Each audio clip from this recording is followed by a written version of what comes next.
한국 교회의 세 가지 위기와 복음의 본질을 되찾기 위한 회개와 개혁. 서두 교회는 크지만 신앙은 작다. 여러분 안녕하십니까? 오늘은 다소 무거운 주제를 함께 나누려 합니다. 지금 한국 교회는 외형적으로는 거대하지만 그 내면에서는 심각한 위기를 맞고 있습니다. 교회당 외벽의 십자가는 커졌지만 양심은 작아졌습니다. 기도 소리는 크지만 사랑의 실천은 작습니다. 이 위기는 단순히 교인 수의 감소나 청년 세대 이탈 문제가 아닙니다. 그보다 더 깊은 곳, 신앙의 본질이 흔들리고 있는 위기입니다. 오늘 우리는 그 근본적인 세 가지 문제를 살펴보고자 합니다. 첫째, 기복신앙의 문제. 둘째, 예언자적 교회로의 전환 필요성. 셋째, 교회 신앙과 일상 윤리의 분리.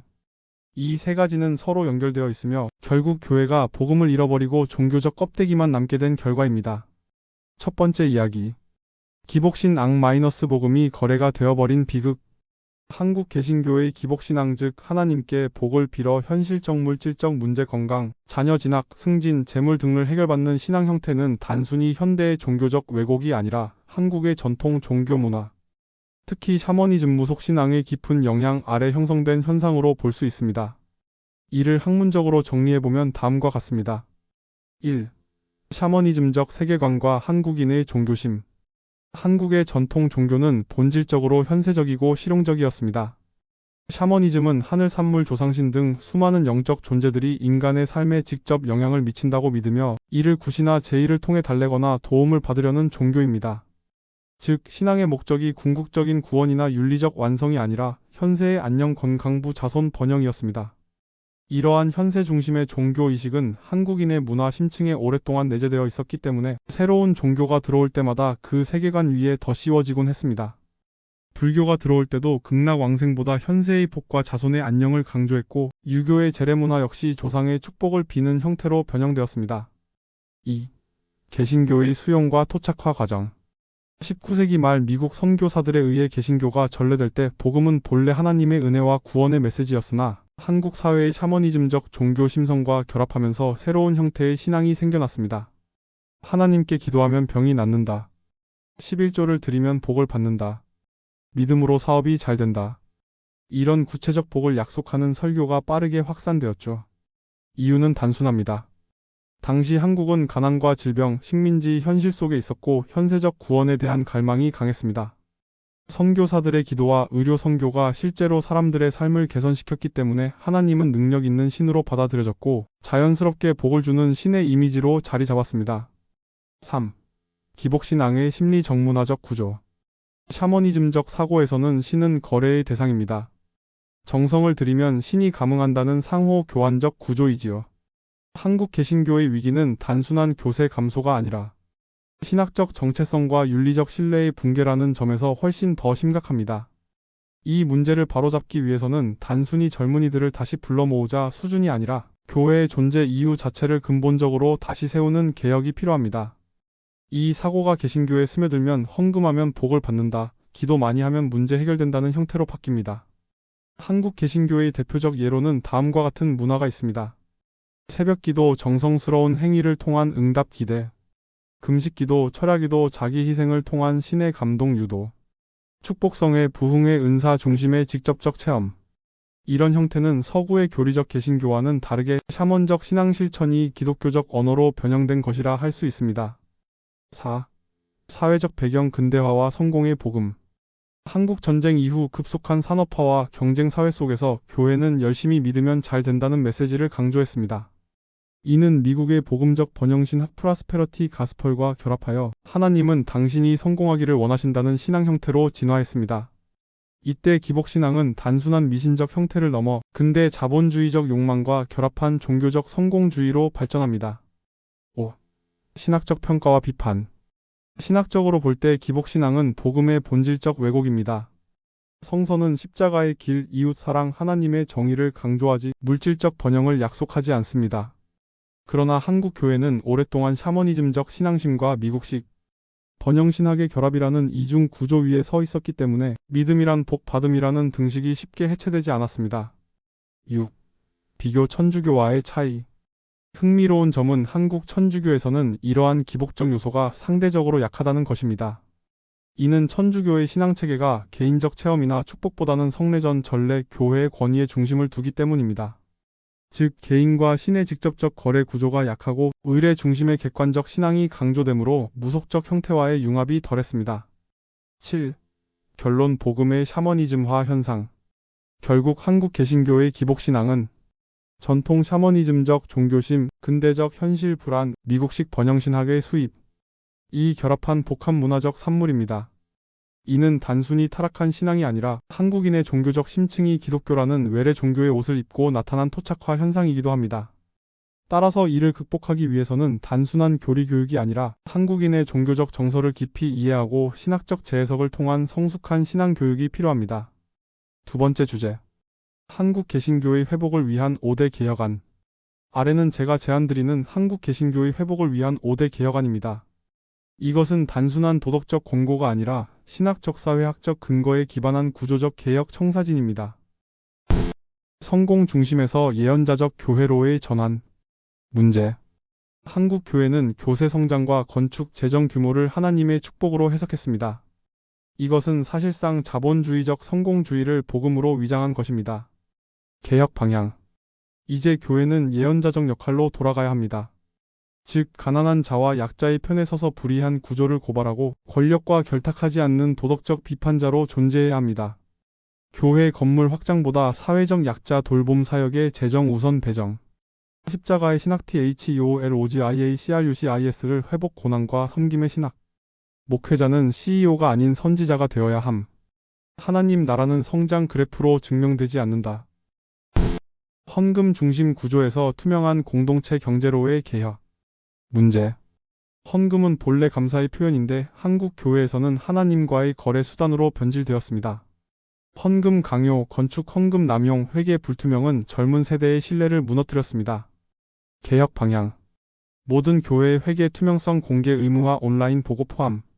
목회자 보수 교회 지출 구조의 교인 공동의회 승인제. 헌금 강요 금지 대신 자발적 나눔과 사회참여 중심의 재정 사용. 교회 재정은 교회의 양심의 거울이다. 목회자 중심 교회에서 평신도 주체 교회로의 전환. 문제. 한국 교회는 여전히 위계적 구조에 묶여 있습니다. 목사 절대 권위자라는 의식이 남아있고 교인들은 수동적 소비자입니다. 결국 교회는 민주적 공동체가 아니라 종교기업이 되었습니다. 개혁 방향. 목회자 임기제 또는 순환제 도입. 장로 평신도 설교 및 공동의사 결정제도 강화. 신학 교육을 평신도에게도 개방하여 모두가 신앙의 주체가 되게 함. 교회는 한 사람의 제국이 아니라 모두의 공동체이다. 형식적 예배에서 영적 체험과 삶의 윤리 중심으로. 문제. 오늘의 교회 예배는 음향, 조명, 감정적 찬양에 집중하면서 예배 후 삶 속의 윤리적 실천은 사라졌습니다.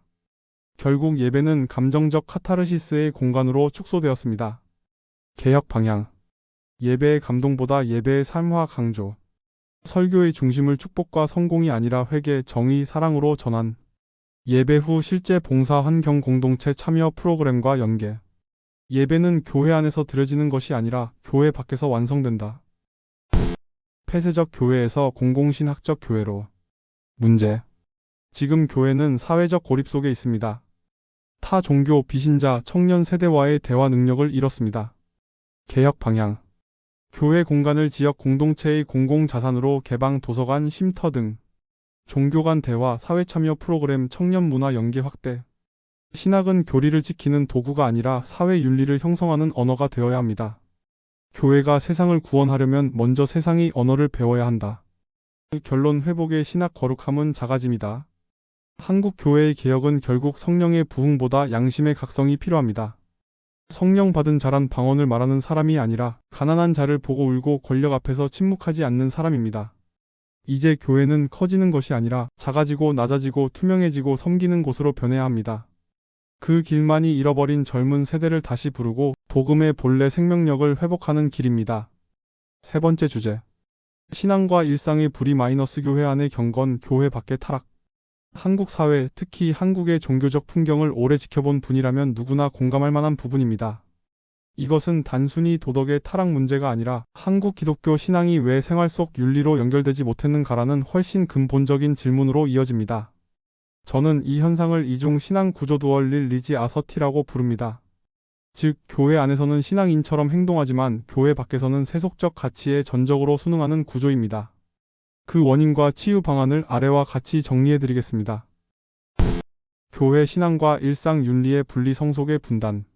한국 개신교는 서구의 신학을 수입했지만 성스러운 것과 세속적인 것을 철저히 구분하는 이원론 속에서 발전했습니다.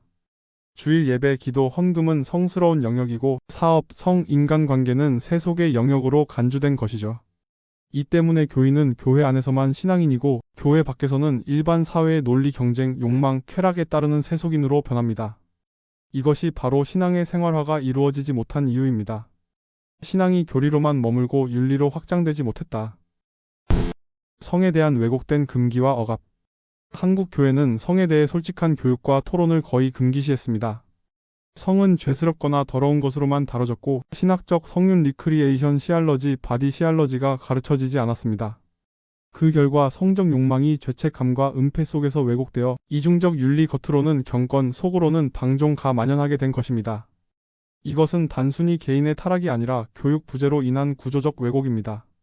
성은 죄의 도구가 아니라 창조의 선물이다. 그것을 신학적으로 이해시키지 못한 교회의 책임이 크다. 도덕의식의 부재와 사회 구조적 병리. 한국 사회는 오랜 기간 동안 성과 금전, 권력의 결합 구조를 가지고 있습니다. 성은 거래의 수단이 되었고 이는 남녀 모두에게 깊은 상처를 남겼습니다. 이것이 마사지숍, 룸살롱, 대실문화, 불륜으로 이어지는 일상화된 퇴폐 구조입니다. 문제는 많은 교인들이 이 구조 속에 살면서도 신앙 양심과 현실 사이의 괴리를 당연한 일로 여긴다는 것입니다. 기도와 예배로 죄책감을 해소한 뒤 일상에서는 다시 같은 삶을 반복합니다. 그것은 신앙이 아니라 종교적 마취에 가깝습니다. 교회의 침묵과 타협. 많은 목회자들이 이런 사회적 타락을 설교에서 직접 다루지 않습니다. 왜냐하면 교인 수가 줄어들기 때문입니다. 성윤리, 불륜, 낙태와 같은 주제를 꺼내면 헌금이 줄고 교인들이 떠나니까요. 결국 교회는 죄를 꾸짖지 않는 안전한 공간, 용서만 있고 변화는 없는 공동체로 변해버렸습니다. 그 결과 성령의 도덕적 힘이 교회 안에서 사라졌습니다. 성령 없는 교회는 카페처럼 따뜻할 수는 있어도 세상을 변화시킬 수 없다. 회복의 길, 윤리적 성령 운동의 시컬, 펜터코스트. 한국 교회가 진정한 회복을 맞으려면 기적의 성령이 아니라 양심의 성령을 다시 받아야 합니다. 이것은 단순한 금욕주의가 아니라 몸과 영의 통합된 거룩함으로 나아가는 길입니다. 구체적 개혁안. 성윤리 교육의 신학화. 청소년, 청년, 부부 대상의 몸 신학시 알러지 어브 더 바디 프로그램 도입. 성을 죄가 아닌 하나님 형상 IMAGODI의 일부로 가르침. 회개 없는 은혜 신앙의 해체. 용서 중심 신앙에서 변화 중심 신앙으로 전환. 교회 내 상담, 중독 회복, 정직한 고백 문화 조성. 생활윤리 중심의 신앙 실천 운동. 예배 후의 삶 운동, 매주 설교 후 윤리적 실천 과제 제시. 성결과 정의 주간 설정, 교회가 지역사회 윤리 캠페인 주도. 공공도덕 회복을 위한 사회 참여. 유흥업소 불법 성매매 구조 개혁을 위한 교회의 연대 운동. 지방정부, 시민단체와 협력한 윤리문화 회복 캠페인. 결론, 진정한 거룩은 금욕이 아니라 투명함이다. 한국 사회가 음란함에 찌든 것은 쾌락의 과잉이 아니라 사랑의 부재 때문입니다. 그리스도교 신앙은 단순히 죄를 피하라가 아니라 사랑으로 몸을 존귀하게 하라는 초대입니다. 거룩이란 숨기는 것이 아니라 빛 아래 드러나는 삶입니다. 신앙의 생활화는 기도하는 손이 아니라 정직한 발걸음에서 시작됩니다.